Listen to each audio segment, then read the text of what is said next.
Welcome to Little English Studio, where English learning meets the inspiring stories of the world's greatest people. Here we tell life journeys in clear and simple English, so you can improve your English while discovering wisdom, struggle, and hope.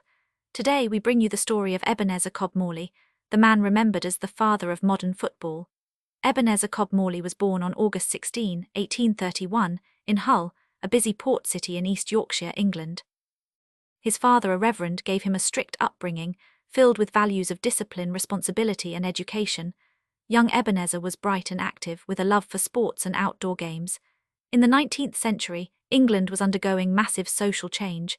Cities were growing, factories were rising, and working-class people were seeking new forms of leisure.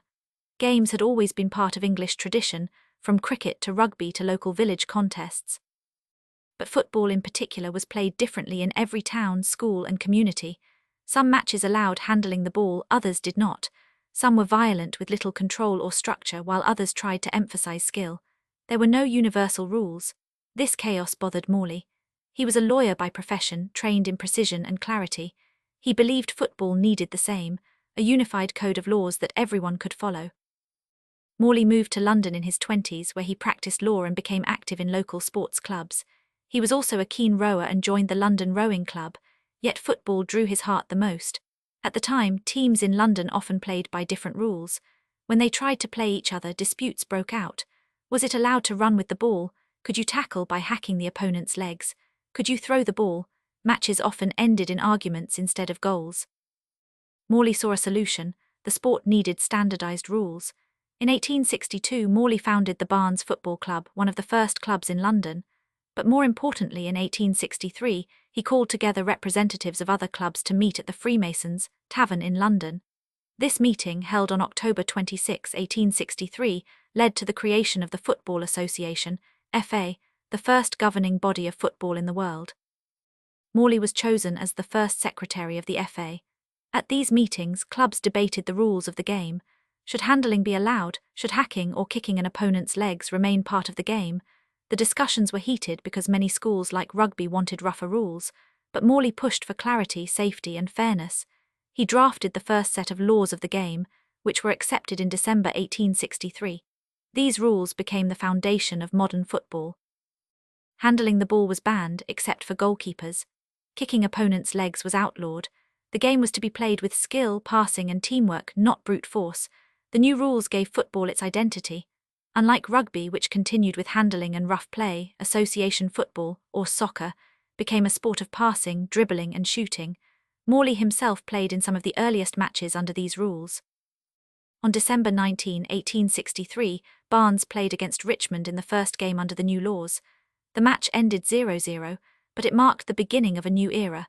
The FA grew quickly, with more clubs joining and adopting the rules. What began as a small London meeting would eventually spread across the country, and then across the world. Morley could not have imagined what his vision would become. By standardizing football, he allowed clubs from different regions to compete fairly. Soon, competitions were organized. In 1871, the FA Cup was launched, the oldest football competition in the world. It remains one of the most famous tournaments even today. By the late 19th century, football spread to Europe, South America, and beyond. The rules written by Morley and the FA became the global standard. Today, the same laws of the game, with only small modifications, are followed in the FIFA World Cup, the Premier League, La Liga, Serie A, and every small park where children kick a ball. While Morley is most famous for football, he was also respected in his community. He served as a solicitor, lawyer, and even held public office as a justice of the peace. His life combined civic duty with sporting passion. Importantly, he never sought fame or fortune from football. He saw the game as a way to bring people together, to provide healthy exercise, and to encourage teamwork and fairness. His vision was about community, not profit. Ebenezer Morley stepped down as FA secretary in 1866, but his work was done.